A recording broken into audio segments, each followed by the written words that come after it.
Hey y'all, welcome to the Jessica Diaries. I'm Jessica, and it has been a minute since I did a stream.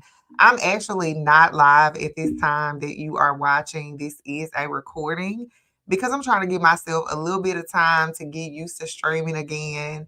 I have my three children, all under the age of 8, that are homeschooled. They are in there now having a snack. They just got done with their lessons and they're expected to be quiet and not interrupt me. This is take two because my son just bust through the door. So hopefully they'll get it together as I get it together and I can actually start going live. But in the meantime, I'm going to be doing some recordings until I get into the swing of things. It's part of my 2026. I'm not going to say resolutions, but I'm really trying to get myself together in 2026. Have you ever been to a point or gotten to a point in your life where you tired of yourself?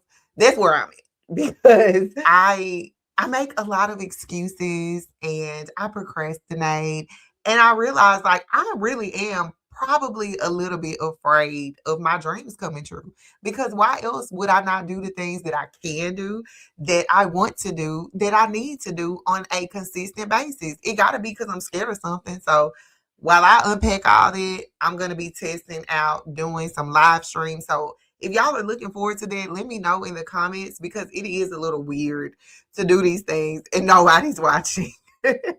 um, but hey, it comes with it when you're trying to rebuild. So it is what it is. It's okay.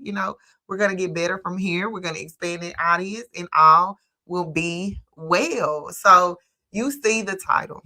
Y'all owe all the conspiracy theorists, including myself, a huge apology. Now that we have the Epstein files that have dropped and all of the fallout that's happening from that, I hope that you can see that sometimes you may not know everything. When I first learned about some of the things that are kind of common knowledge or no longer taboo to talk about, I did think I knew everything. And I thought that the folks was crazy until I started doing my research and I became a conspiracy theorist myself. And so now, like the ones before me who dealt with this, y'all owe us an apology because this is crazy, the things that we learned. So we're going to be talking about the Epstein files today. I'm going to talk about a couple different like trending entertainment news that is so not like my thing, but I'm trying to attract more viewers. I told my husband the other day, I looked at my demographics and most of my audience is 45, 50 plus. And he was like, young folks don't want to hear what you be talking about. And I know that he didn't mean, anything bad by it, but it's true. So I'm not 45 or 50 plus. I'm still in my 30s. So I want to attract, people my age who, can kind of talk back with me on some things. So that's where those topics come from. But mainly with this endeavor, doing these recordings, these streams, I really want to talk about stories that I think matter and that are important for us to be discussing. And I'm sorry, Stefan Diggs and Cardi B breaking up is just not important. It's not. I'm sorry, it's not. But there is a time and a place for everything, including fun and entertainment. So, we'll have it sprinkled out through there. But if you are watching and you are not subscribed to my YouTube channel, please do so. I am kind of, I guess you could say, experimenting. I'm in a little bit of an experimentation phase with this YouTube channel because as a traditional communications, marketing, and media professional, it's really hard for me to do what I feel in my heart to do when it comes to creating content. I'm very much trying to do things by the book because that's what I do with work. And I just, that burns you out. Like it burns you out. It sucks your creativity out of you because you're trying to keep up with algorithms, keep up with trends, and it's just not fun. So I really want this to be something fun. I want my YouTube channel to be fun. It is my place to just be me. Aside from being a wife and a mom and, a professional, this is just, it's me. Like where did we lose the ability to just do things that we enjoyed? whether it looks cringe, whether it goes against the rules or whatever. Like, I just want to have fun and create content. I'm not trying to like become a brand's next face. Though if that happens, that'll be great. But I want it to be based off of me, just doing me. So that's what I'm gonna be experimenting with. And so I don't know, y'all. Like it's not easy for me to do that, and but I'm trying to commit to it. So if you want to be part of that journey and you're not already subscribed, make sure you do that.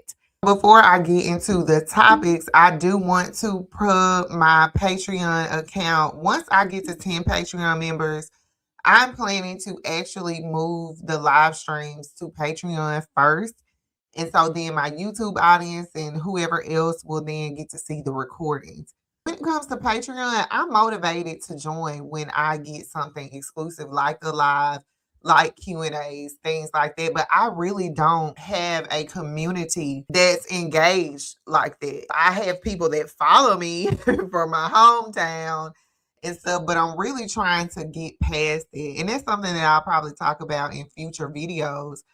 How I feel like I have reached, I'm not going to say I don't know how to put this, but like I've done a lot in my area. I've made a lot of connections, but I just feel like it's time for me to try to expand and think bigger than my hometown. First of all, it's really weird to be a millennial in content creation because especially if you're not new to it. Like there are a lot of people in my, what do you want to call it? My age group, a lot of people in my age group, in my generation, even in the profession, outside of the profession, are now content creators. That is not how it always was. There was some of us who was creating content, creating videos, doing all that kind of thing before it became oversaturated.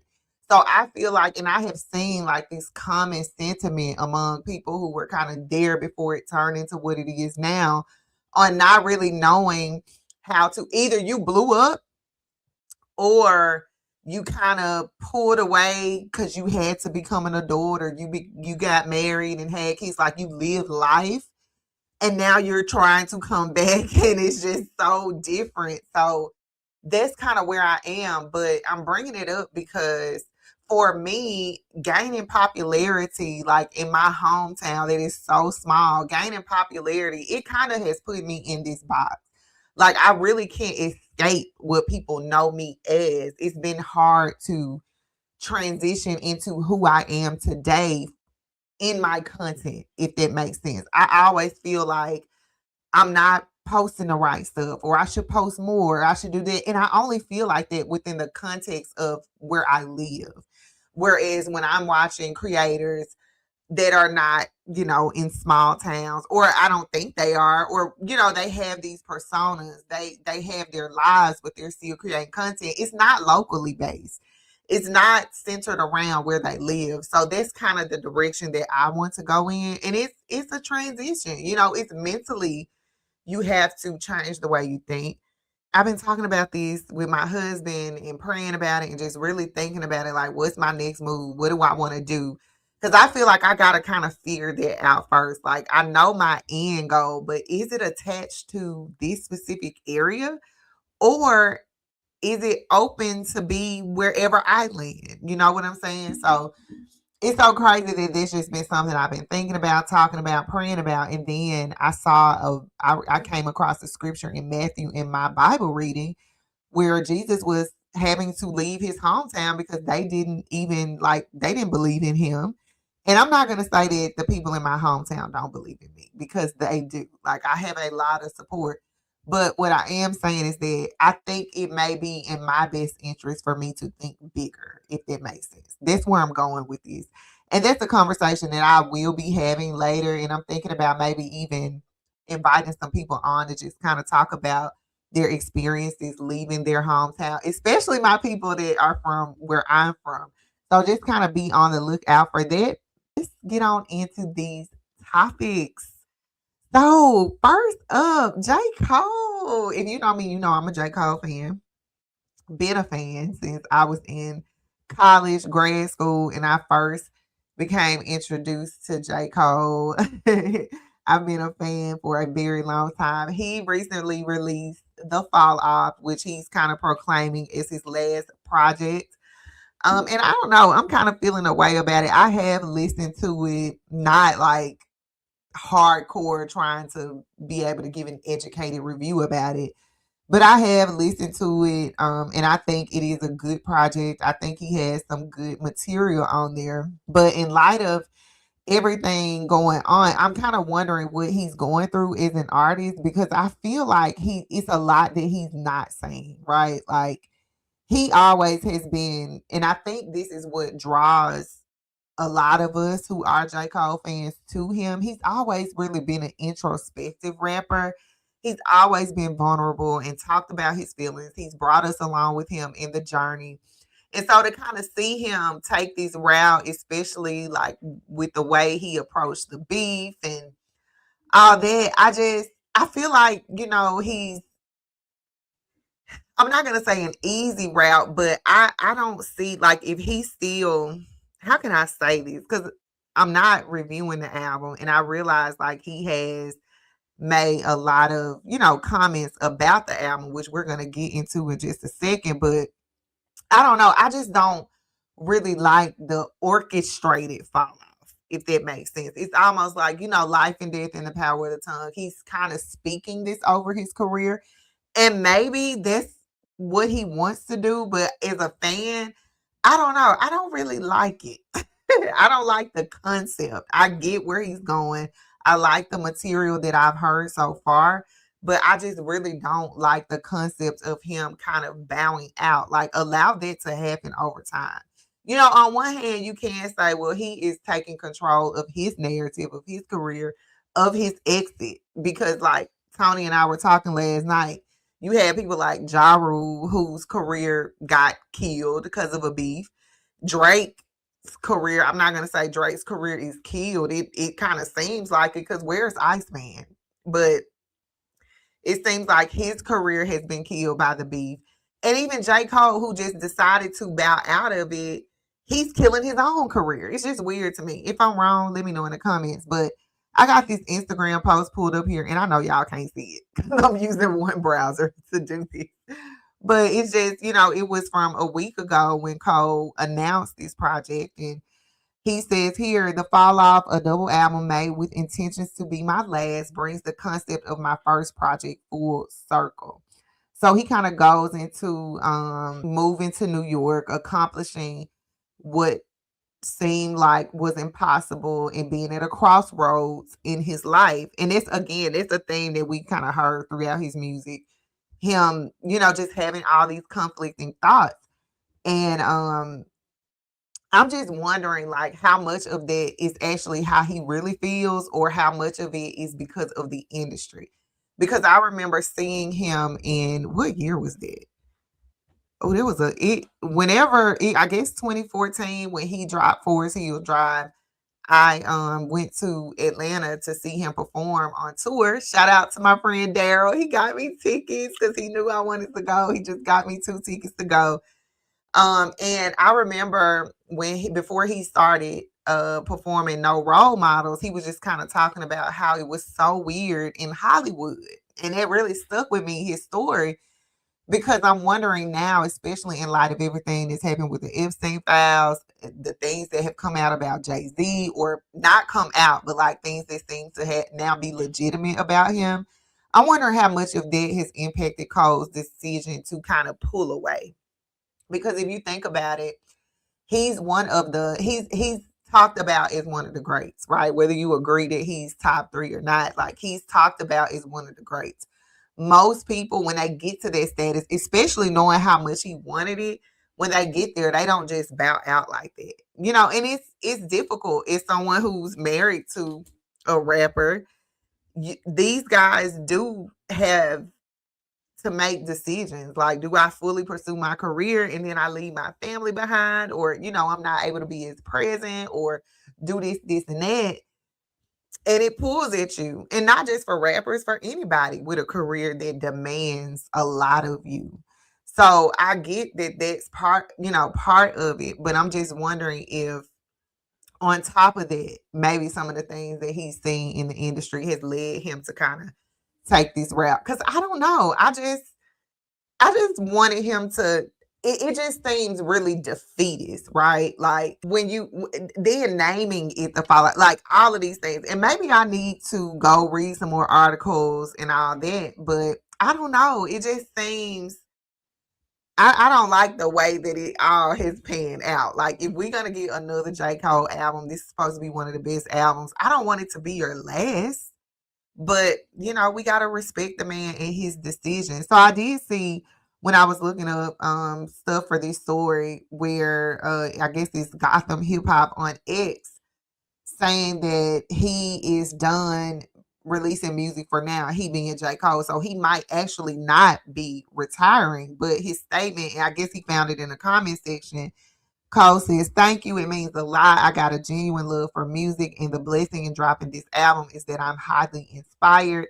I have no interest in making more quote unquote J. Cole albums, but my passion and excitement right now is in producing. I will write, I will record when it hits me, release new music if the spirit says to do so, but the fall off is a project I won't try to top." So yeah, to me, it just kind of feels like he is bowing out. Nobody took him off the throne. He's taking himself off of his throne, which to me, I don't know. It's just something weird about that. But I get it. I get it at the same time because I have also felt like in my journey to accomplish, like I haven't accomplished what I want to accomplish yet, even though I've accomplished things. So I can't relate to him. But when something is really in you and when something is really a passion for you, when you feel like you've been made to do something, you don't just stop. Yeah, you might take a lesser role, but especially with him having Dreamville, and I don't know. It's just this just has weird energy to me. I gotta be honest. But I'm gonna listen to it some more. Maybe come back on with my husband and we talk about it because I do want to kind of like talk about some of the songs, especially with him. So we'll see. Y'all let me know what you think about it in the comments. I want to get to this story because I learned more about Brorilla last night. Are y'all familiar with Brorilla? So Glorilla's sister, she goes by Scarface, I think. Let me look in the description box. Did he even put it there? No, of course not. So Glorilla's sister goes by Scarface, I think. But the internet has nicknamed her or given her the name Brorilla.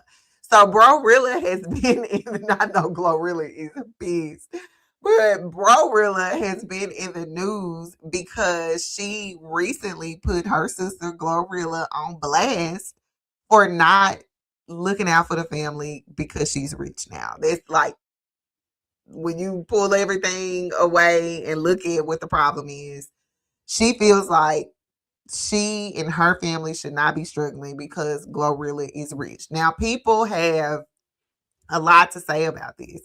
And most people are saying she doesn't owe y'all anything. She doesn't owe you anything. This is no, I wouldn't do this. I wouldn't do that. It's a reason why, and blah, blah, blah, blah, blah. And I want to kind of get my take on this. But before I do, let's see what Brorilla has to say in this interview about why she feels like her sister should be helping them out financially. Okay, Brorilla, what you got to say, girl? No, listen. Let me ask you something. Let me ask you something. Why you want that damn girl money? Listen, if you know that's your sister, how tight is you with your sister? Well, you want me to be honest with you? Yeah. Before she hit, we was cordial. Cordial? Our relationship kind of went downhill with the Gloss bitch. When they make the fake ass t-shirts and shit. Yeah, our relationship went downhill with her. Because she did some scheming ass shit. Right. But we were still cordial. Mm-hmm. But then this what I'm saying, like no, y'all can't keep on saying me. You got 10 siblings. I'm not just the only sibling. Right. I'm just the only one speaking out. Do you think you're going to get the money now? I'm not getting the dance. So I don't give a fuck. I'm getting some money now, so it really don't matter. You're getting your own money now. Yes. Okay, so y'all hear that. Brorilla feels like She should be getting some of her sister's money. Now, this is the thing. For me, if I was rich and worth multi-millions, I would give my family some money. That's just me. I feel like, especially, I was listening to more of this interview before I came on, the beginning of it. And she was kind of talking about how before Glorilla's fame, they were all sleeping in the same bed and dealing with roaches. And I saw in one interview, they were in the struggle. And so Glorilla obviously has overcome that struggle, and it seems as though her family is still stuck in Memphis. And so I get what people are saying, like, this her money, she's not obligated, and she's not obligated. It's really not, for me, it's not about obligations, right? Like, nobody's obligated to do anything, sibling or not, friend or not. But I know some people noted that she was kind of putting her friends on or doing things for them. So why not her own family? I do recall seeing a video, I think it was like her dad, where she had bought him a car or something. But I'm going to say this. Coming from a small city, I'm from Jackson, Mississippi. Jackson is just, small like Memphis. It's impoverished like many parts of Memphis is. It is, get it how you live, cutthroat. Like, that's just what it is. That's where we come from, places like that. And again, when you are Black and poor, you feel hopeless a lot. You feel like this is all there is. So when somebody makes it, naturally, you would hope that you kind of get put on too, especially if that person is in your is your family member, and this might be your only chance to get out. This might be your only opportunity to rise above some poverty. And so I just feel like, if it's, if it's just 10,000 that'll help her get what she needs or start a business or do whatever, why not? Why not? And say, hey, this is all I can do for you. I got my own bills, my own lifestyle now, but I will give you this because I love you. We was in the struggle together. I made it. I didn't make this for us. Because if you don't have family, what do you have? So I do believe in looking out when you can, if you can. I'm not saying take care of them, not saying pay their bills every month, but why not give them a little lump sum to help them get ahead, or at least make life a little bit easier? And I can imagine it's probably messed up. Like, one, she looks just like Glorilla, so, and then when she opens her mouth, they have to be related. So I can imagine it's hard for her and other people to be, going through it. Not other people, but their family members to be going through it, struggling, needing help, borrowing money or whatever. And they have this superstar, mega rich superstar sibling who talks a lot about her upbringing and where she came from. You would just think that she'd look out for them. A lot of people bring on their family members and give them jobs and have them do certain things. And again, I'm not saying that that's an obligation that everyone should do that, because yeah, somebody might be your family member, but that doesn't mean that they're not sketchy. They could still be sketchy. You might not be able to trust them. So if those things are kind of going on, of course, let them kind of handle their own. But if it's not like that, and you just doing it for the sake of not doing it because you can, and you have that money and that power and that access, why, that's, you should help your family. I think she should. Now, will she? I doubt she will, because Brorilla has been going hard against her sister. So I'm sure she's probably not going to help her now. Like she said, she's not getting it anyway. So she's definitely probably not getting it now. But I wish her the best, and I can imagine that this is probably going to really, really put a damper on their relationship, or whatever was left of it, now that she's going out. Now, on the other hand, this could kind of be, I'm not going to say orchestrated on Glorilla's part, but this could be a scheme that Brorilla set up, because now, if she says she's getting her own money, I saw last night that she had done a video with Skin Bone, this guy here that's interviewing her. So she could have did all this to start getting her bag. Now, if I were her, she needs to keep doing what she's doing. I would stop talking about my sister. I would, if I was Glorilla, I would not bring up Glorilla's name anymore. I would just focus on me and what I have going on with myself, and pivot from there. Use this 15 minutes of fame to get a little check to help yourself get out of this situation. But yeah, she probably should stop talking about her sister. And I bet that this has caused problems for the other family members too. Like, I could just imagine this being a really big deal. But if this is a scheme that Glorilla set up, she needs to take advantage of it and go do all the interviews and talk about what it's like growing up in Memphis and what it's like having a celebrity sister without trashing her sister or saying, you need to give me some money. So we'll see. Tell me what y'all think about this. Is it a scheme that Glorilla set up, or is she really kind of crying out for some help from her sister? Do you think she's desperate? All of it, in my opinion, reads as desperation, but that's just me. That's just me. Do I want to do the files first, or do I want to talk about Jay-Z? Let's talk about Jay-Z first, actually. I want to watch this video by Savvy Savs. Shout out to Savvy Savs. She's one of my favorite content creators. She actually pulled a lot of pieces together. Although a lot of people are now making content exposing Jay-Z for who he really is across social media. There's a lot of chatter about Jay-Z. So I want to actually show some of Savvy Sav's video, but I actually also want to show some of DJ Academics, one of his recent streams, because he kind of talked about Charlemagne, and I want to speak on some of the things that he said regarding Charlemagne and these Epstein files. But we're going to kick it off with Savvy Savs first and her video. Interview from Democracy Now! They were interviewing Jay-Z at this time in 2017. And I want you guys to pay close attention to this. They are asking him about mass incarceration and Donald Trump, because this was around the time, if I remember correctly, I think this was around the time when Jay-Z and Harvey Weinstein were doing the docu-series about Khalif Browder. And that does involve mass incarceration. So it makes sense that they would ask that question. And Trump was the president at the time. Watch this behavior. In your thoughts on Donald Trump and what it means for mass incarceration? You know what? This is a labor of love for Jay, and as a result, he's my friend. We're here to talk about that. Jay-Z look at his face. Just look at his face. What grown man? Now,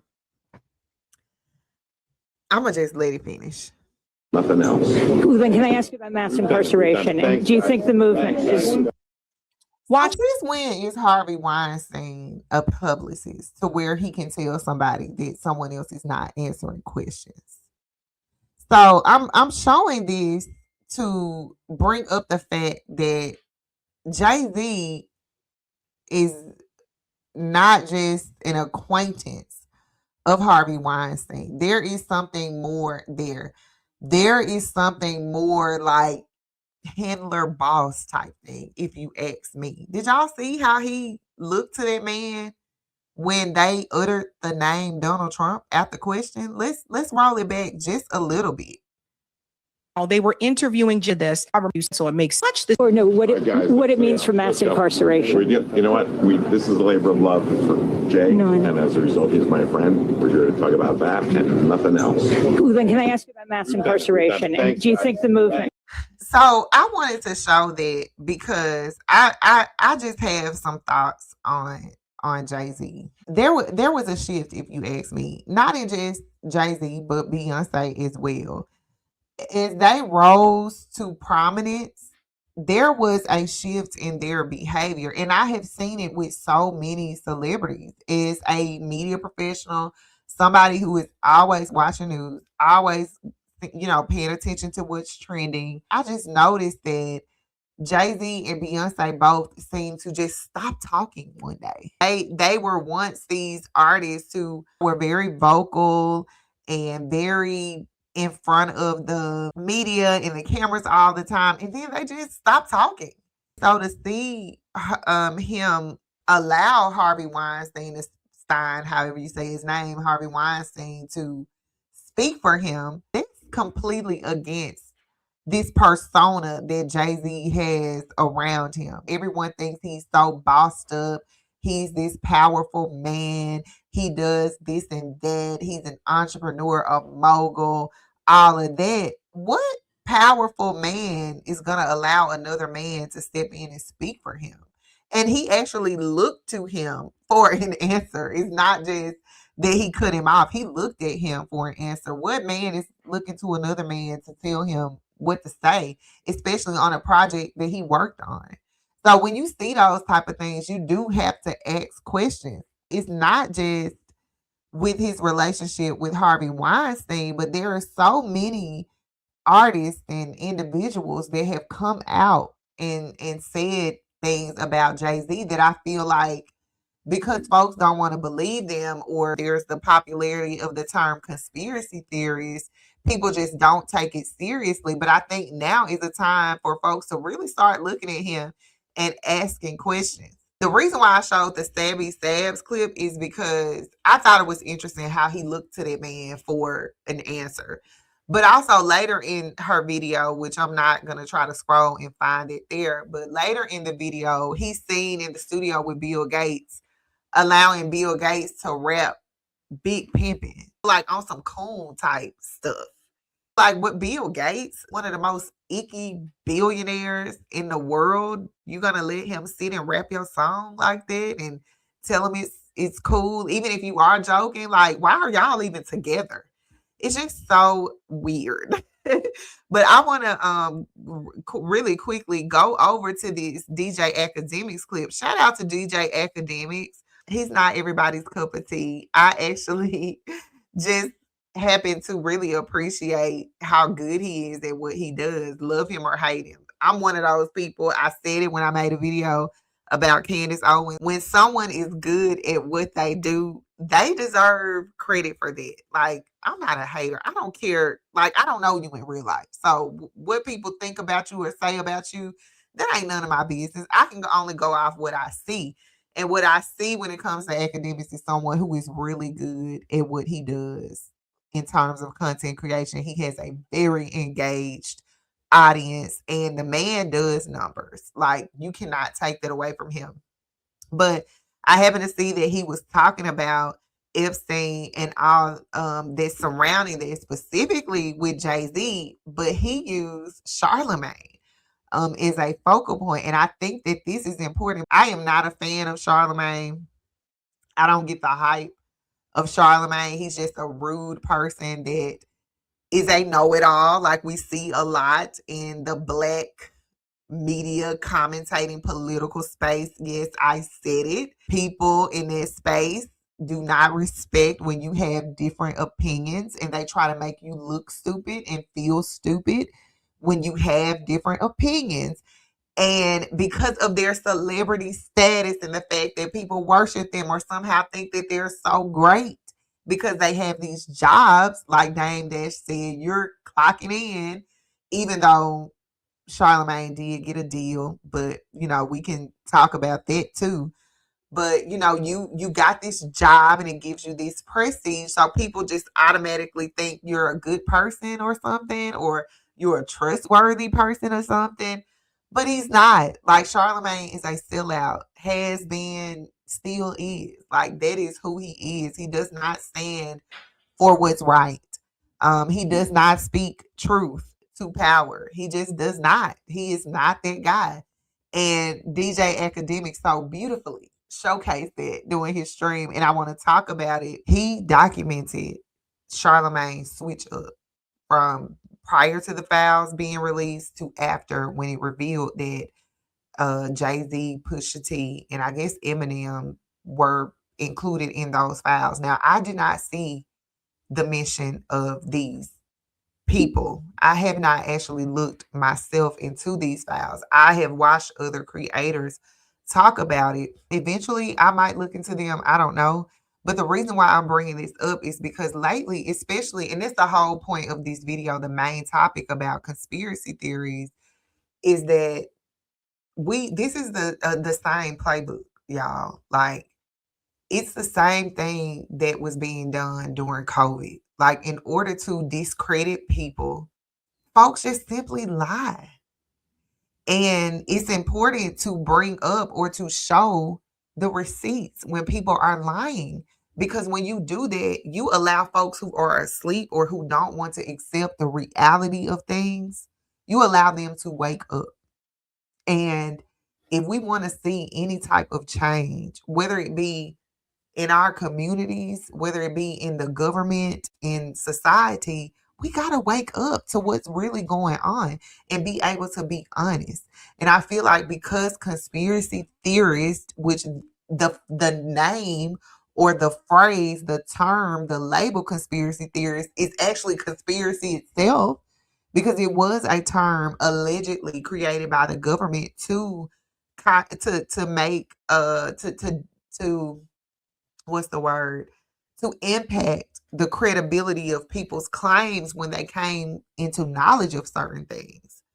So that in itself is a conspiracy. But I want people to just see that the folks that you watch every day, they are doing a job, and it is not in your favor.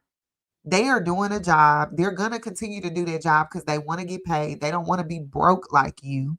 So you have to go back and check them when they lie.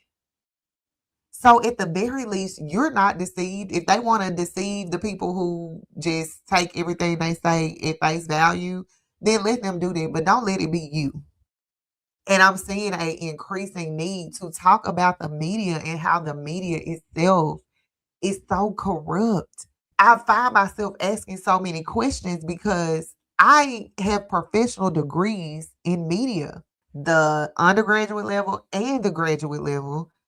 I study media. Everybody, for the most part, who is on these platforms, these reporters, these journalists, aside from your independent people, which some of them probably do have professional media backgrounds, broadcasting, communications backgrounds, we all took the same type of courses.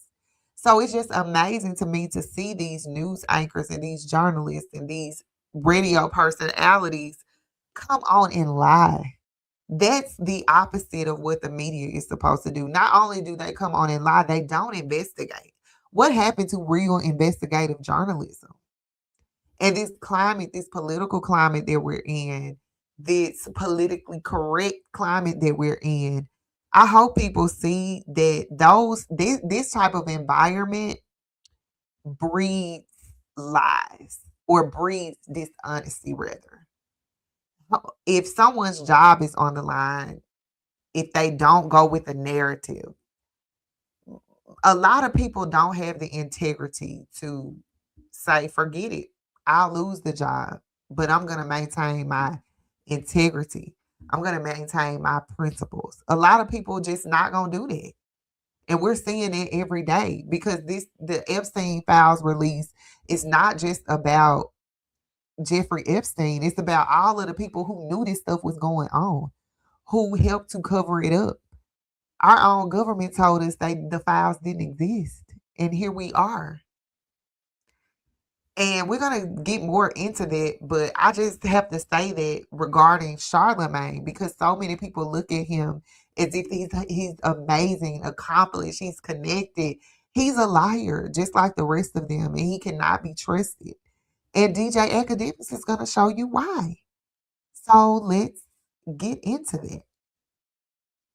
This is my man Charlemagne. This is my man's. I don't want nobody to try to put me against him. It's my guy. I love him always. But I got to point out that the Epstein files coming out, and I'm not a political guy that much. But he was on the radio pretty much demanding, bring it out.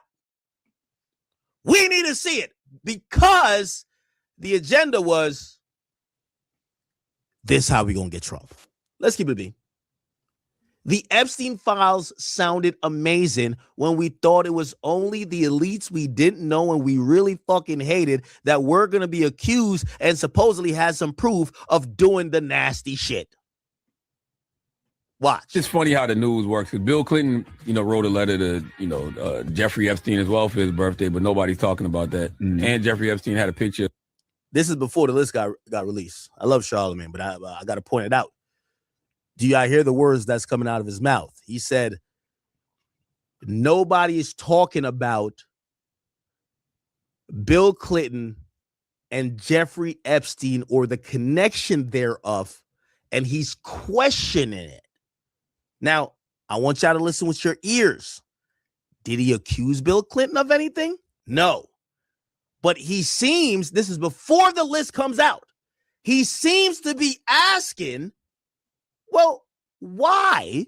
Or let's talk about it. Why aren't we talking about it? I love when people say things like that. We should talk about it. Hear it again. News works. Bill Clinton, wrote a letter to, Jeffrey Epstein as well for his birthday, but nobody's talking about that. Mm-hmm. And Jeffrey Epstein had a picture of Bill Clinton in a dress and high heels, in his New York mansion, but nobody's talking about that. My thing is this. I don't care who's on the list. I like that. About that. My thing is this. I don't care who's on the list. Everybody got to go.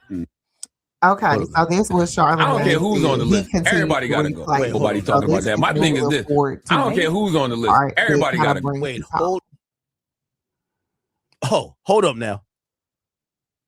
Him is one of us, okay? But I don't even like the headlines I saw of him. Pusha T, Jay-Z, and Eminem to something like the Epstein files. Come on, man. Okay, listen, for everyone who may not know, let me explain to you. Mentions of these artists didn't come from Epstein's personal records. They didn't come from reports supported by law enforcement. Look at Academic's face, y'all. The majority of the files could not be corroborated. That's why no one's in custody. There isn't the files we currently have. There's nobody saying, hey, based on this and this, you should charge this person for this offense at this time. This is why we're about to have hearings about this. So essentially, that's what I was saying. We got a bunch of uncorroborated shit about everybody. How do we pick and choose who to talk about? Me, I say talk about them all. Investigate the president, investigate Elon, investigate this guy, investigate that guy, investigate Pusha T, investigate Jay-Z, investigate Eminem. That's what I say. Everybody. Because I heard Charlotte, he said, burn it all down. On the list. Everybody. So that's basically what the gist of that segment was, where he was just basically saying, before it was your homie, everybody had to go. But now that your homies are in it, you don't believe it. And the people who are questioning and talking about it, something's wrong with them. And earlier in the clip, Charlemagne said, we always want to tear down our own. Regardless of who's on these files or who's in these files, everyone needs to be looked at for their role in whatever it is they were implicated in. And hopefully by you seeing what Charlemagne did there, you will see that you cannot trust these people. Their role is to keep you in line with what the higher ups want you to think. The media is a fact. Look it up. Agenda setting, framing. The media tells you what to think. They want you to think what they want you to think. And so Charlemagne is no different because he works for iHeartRadio when he's in the capacity of the Breakfast Club. So if iHeartRadio is saying, we don't want to talk about Jay-Z because we have relationships with Rock Nation and so, so we're just gonna, tell them they're a little crazy for thinking it about him. That's how it works. So just kind of moving on, I learned that Jay-Z and 50 Cent were beefing. I told y'all I don't be on Instagram and stuff anymore, but I'm seeing it. And so now people are asking like, well, let's look into Jay-Z a little bit because he's always had these sketchy allegations from Foxy Brown, dealings with DMX, Bobby Shmurda, and what he revealed about Jay-Z and Diddy and Meek Mill and how Jay-Z was involved there. We know Tory Lanez and that whole situation, which, by the way, a lot of people, reputable people, have looked into that and found some issues with how his case was handled, and nothing has happened. And Jay-Z is in the midst of that situation. Even the Rock Nation, I don't know if she's the CEO, but she has some type of high title. Desiree Perez, the situation with her daughter and what her own daughter was saying about her. Then Nicki Minaj, the things that she's saying, and even the paternity issue that Jay-Z has been running from Rymir Satterwhite, who has been pursuing a DNA test with Jay-Z. Like, there's all these things that have come up about this man that show where there is smoke, there's fire. There's something sketchy about him. It is what it is. Like, I know a lot of people like him as an artist. I used to be a huge Jay-Z fan in the Blueprint era. That's back when I wanted to be a video girl when I was in high school. I was crazy, y'all.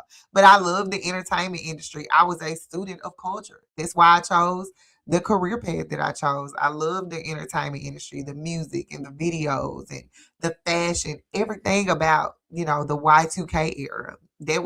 I loved it. When Jay-Z put out Girls, Girls, Girls, song Cry to this day is still one of my favorite songs. But we got to call a thing a thing. People, this is why we should not be worshiping celebrities. We should not be worshiping celebrities.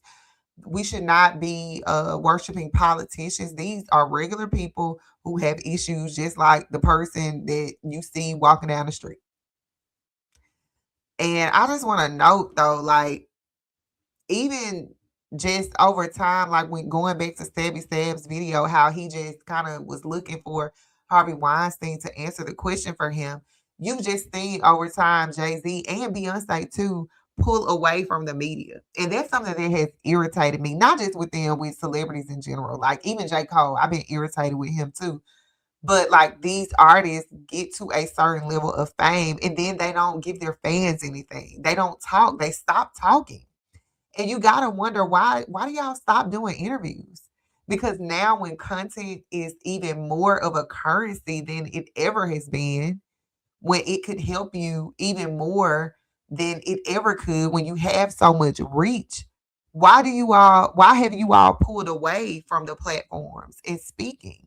And I believe it's because people don't want to answer questions anymore because they don't want to say the wrong thing and it hurts their pockets. Instead of risking saying the wrong thing in an interview, I'm just going to stop doing interviews. And so then they use that as a means to like bump up their aura, their persona, their celebrity persona. So now people just love the mystery. And you know how folks are like, if I was Beyonce, I wouldn't talk to you all either. Like people somehow have turned it into this cool thing that makes them better or bigger or more important than other celebrities, more valuable because they don't speak. How did it work? I've always had an issue with that. But Charlamagne kind of touched on in his post the files release, he was saying, people, it's always our own. We want to take our own. And this narrative about focusing on Black men. And my thing has been, if these men are part of it, why not? Just because they're Black? We are the movers of culture. Black Americans are the movers of culture. We are the people that make things cool. So, of course, when we talk about stuff, it seems as though we are amplifying things, but we talk about our own business for the most part. So, a lot of folks are interested in speaking about Jay-Z because he's somebody that they see as part of our community or see as someone that they have the knowledge to speak on.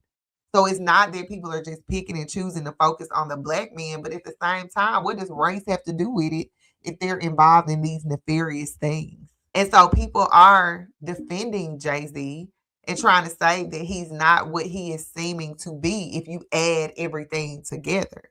And even Lil Russell, I was so shocked to hear Lil Russell say some of the things that he said about Jay-Z. And maybe that's something I can do in a future video or touch on in a future video where now he's saying, people like, again, that same play, if you somehow think something other than what you should think or what they believe you should think about Jay-Z or any other Black celebrity, Black male celebrity, whoever, you're stupid and you don't read and you're dumb.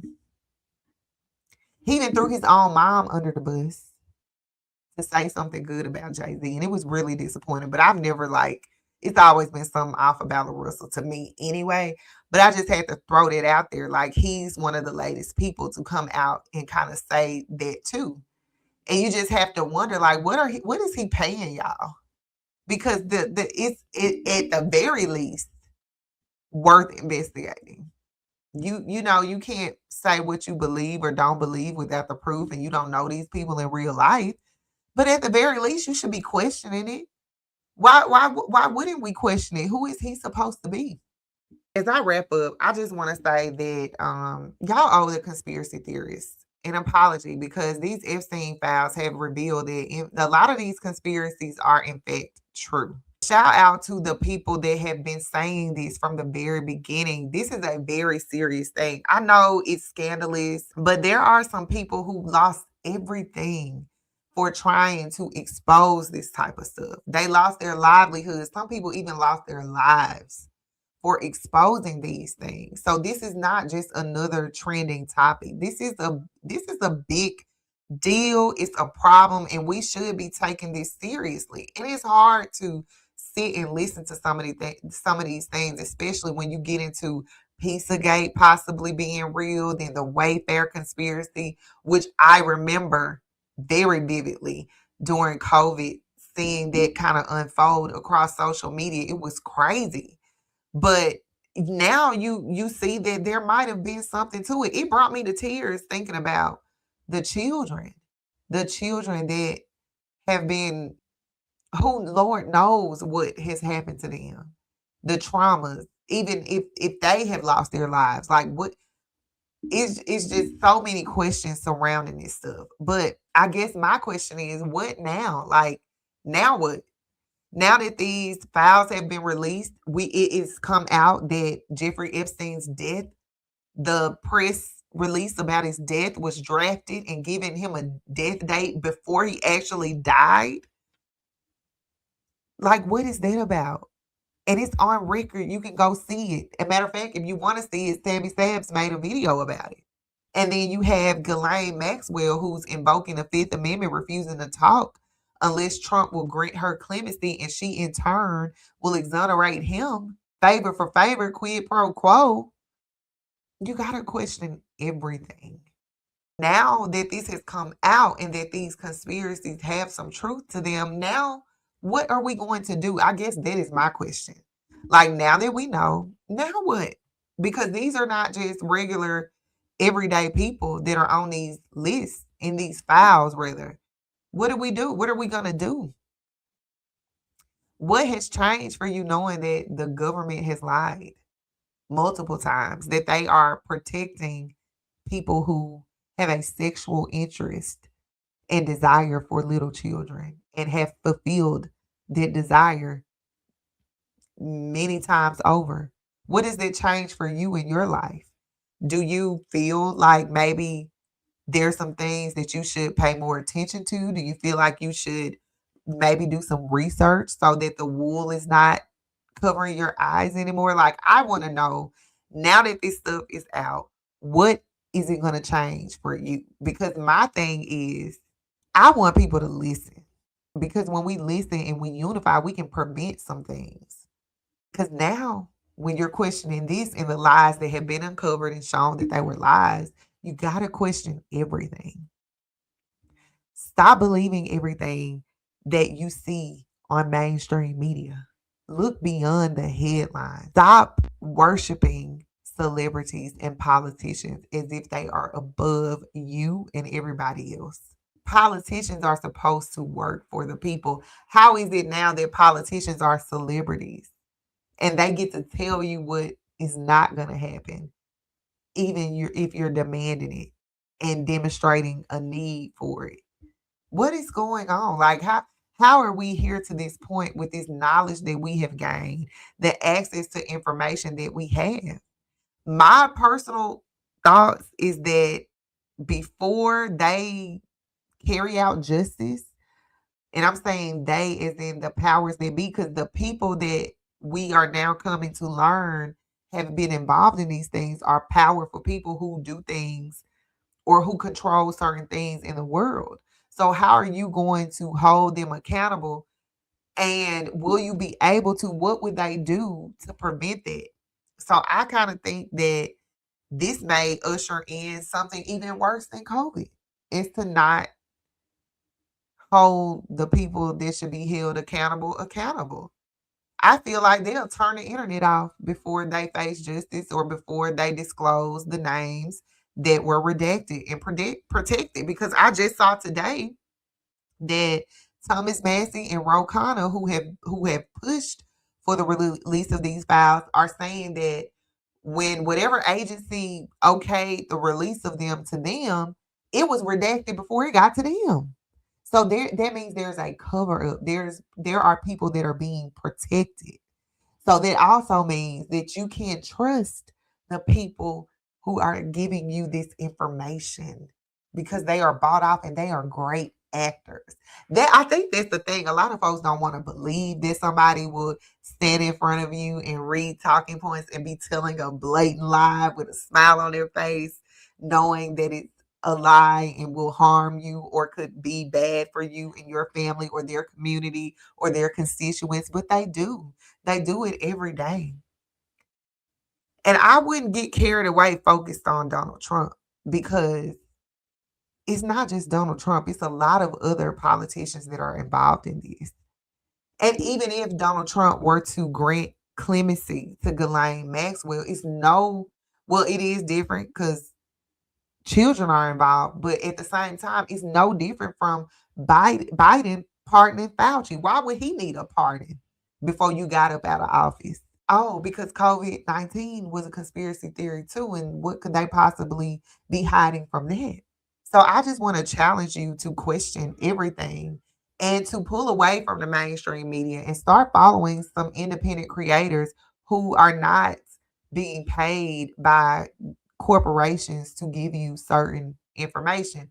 Do your due diligence and look into people. Follow the money. Follow the money. Before you believe someone, follow the money. Who is paying Charlemagne to say what he's saying about Jay-Z? What connections are there? Who owns these mainstream media outlets who would have an interest in suppressing the truth? Just think about that. Just think about it. And before the day is over, if you did not believe a conspiracy theorist or you called them a name or you insulted their intelligence, go tell them you're sorry. Okay? Do that for me. Thank y'all so much for watching this video. This has been fun. It reminded me why I loved coming on doing streams. Again, this is a recording. So if you're watching this, you're watching a replay. I'm going to slowly roll out live streams that you can participate in on Patreon, and it will be for the free members as well. So if you are not ready to make the $3 monthly investment, you can sign up for free and still participate in the live stream that'll be uploaded to YouTube once it's done. That's something that I'm going to be moving into by March. So you got a couple weeks to join me on Patreon and see if you like it there. In the meantime, make sure you subscribe to my channel so you don't miss the next upload. And I'll see y'all next time. Peace.